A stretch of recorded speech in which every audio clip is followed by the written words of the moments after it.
tybura. Let's start at the bottom. The first fight is Rashad Cutler versus Taisuma. I'm gonna pick Ty. I think both these guys are strikers, but Rashad, he looked like shit in his debut, and Ty, he was like a decent boxer, but he's 5-0 as an MMA fighter. I just think he looks like the better prospect overall, so I'm gonna pick Ty. I say he wins by knockout or TKO in the first or second round. Next is Janelle Lasalle versus Eric Shelton, and to me, Eric Shelton's kind of been fucked. I feel like his first fight was really close. I thought Pantoja won, but it could have went either way. And then the second fight he had in the UFC, I thought he clearly won, but he lost by split decision again. So he's 0-2, but he's looked really good against two really good guys. So I feel like he's probably going to look really good in this fight because Janelle Lasalle, I feel like he's well-rounded, but he's not as good as Shelton. They're both pretty similar where they're good everywhere. But like I said, I think Shelton's a little bit better in every single area, so I think Shelton's going to just win the fight. I don't know if he'll get a finish, but I think he's going to win this one. Next is Alex Chambers versus Nida Kassam. And to me, Nida looks like a decent up-and-comer. She's a really good striker, but I don't know how good her ground game is.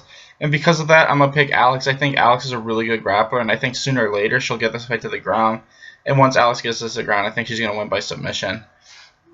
Next, we got Damian Brown versus Frank Camacho. And to me, these guys are similar. They're striker, jiu-jitsu guys, but Frank Camacho to me seems like he's better overall. I think he's got way more power in his punches, and he's got better striker overall. And I think his jiu-jitsu is a much higher level too. I think if Damian Brown could get past the first round, he could probably wear him out. But I think Frank's going to catch him in the first round and probably win by knockout. Next is Anthony Hamilton versus Adam Wisnowski. And just like before this fight got canceled, I still feel like Adam's going to win this fight. I don't think Anthony is in the sport anymore. He's pretty much said he was retired, and I feel like he just took this fight to get paid one more time. I think that Adam's probably going to win by knockout in the first round. Next is Will Brooks versus Nick Lentz. And to me, this fight comes down purely to wrestling. Whoever can use their wrestling more effectively is going to win this fight. I'm going to go with Nick Lentz just because Will Brooks has not shown me that much since he's been in the UFC. I still think he's probably better overall, but I'm going to go with Nick. Like I said, just whoever can get the takedowns in this fight is probably going to win. But I'm going to go with Nick. I think he's going to win by split decision. Next is Ryan Benoit versus Askan Mokhtarian. And to me, this fight depends entirely on if Ryan will use his wrestling. A lot of the times he doesn't, and I think that's what's going to hurt him. I think if this is just a striking fight, which I think it's going to be, I'm going to go with Askin. I think his striking overall is better than Ryan Benoit's is. I just think this depends on Ryan, whether he wants to wrestle or not, and he usually doesn't. And because of that, I think if this is a striking fight, Askin's going to have the advantage when it comes to pure striking. And I think Askin's going to win by knockout or TKO probably in the second. Next is Alexander Volkanovski versus Shane Young. And this was supposed to be against that Canadian guy who's undefeated. That looked like a really good fight, but that Canadian guy got hurt. I think that, Shane Young is a good fighter, but he's taking this fight on way too short notice against a guy who's way too good.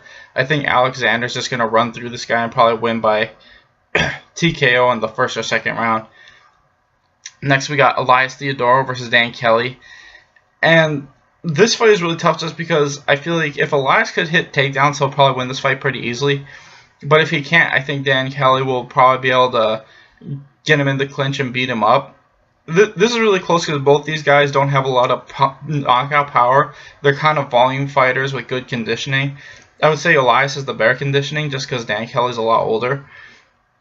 But it's so tough because, like I said, neither of these guys are knockout strikers, and they're not big submission guys. They're just big volume and fast pace. I'm going to go with Dan Kelly just because I think he's the better grappler overall, but it's super close. I think whoever wins this fight is going to win by split decision, but I'm going to go with Dan Kelly. I say he wins a really close split decision. Next is Jake Matthews versus Bojan Velichkovic, and to me, Bojan has not impressed me that much. I feel like he's just gotten some wins because he's kind of caught guys, but I feel like he's losing the majority of the fights up until he wins. I feel like Jake Matthews might be a tiny bit undersized for welterweight, but I think overall his skill level is going to be higher than Bojan's is, and I think he's going to win a decision. I think, like I said, just everywhere, I think his striking, wrestling, jiu-jitsu is just one level higher, and he's going to win a unanimous decision.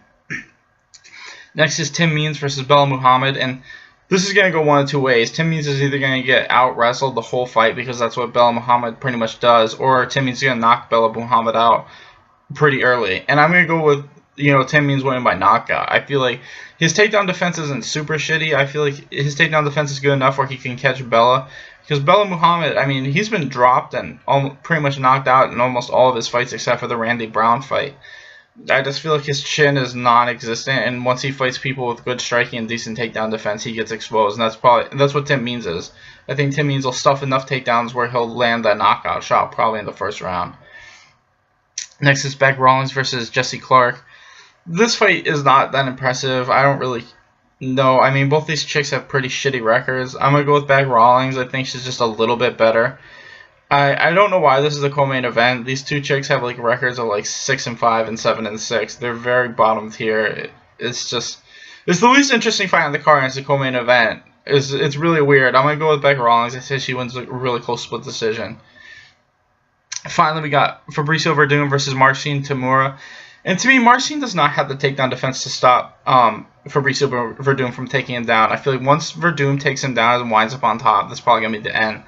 I feel like their striking is probably about even, and that's why, like, sooner or later, Verdum's going to get a hold of him and drag him down to the ground, and that's why I think Werdum took this fight on such short notice, because he won that last fight super easy, and then this popped up. He's like, why not fight a top 15 guy and get another easy win? I think, like I said, sooner or later, Verdum's going to get that takedown, probably in the first round. I think once he does, he's probably going to win by, like, arm triangle or something from the top. So I've got Werdum by first round submission. Anyway, thanks for watching, guys. Please like and subscribe.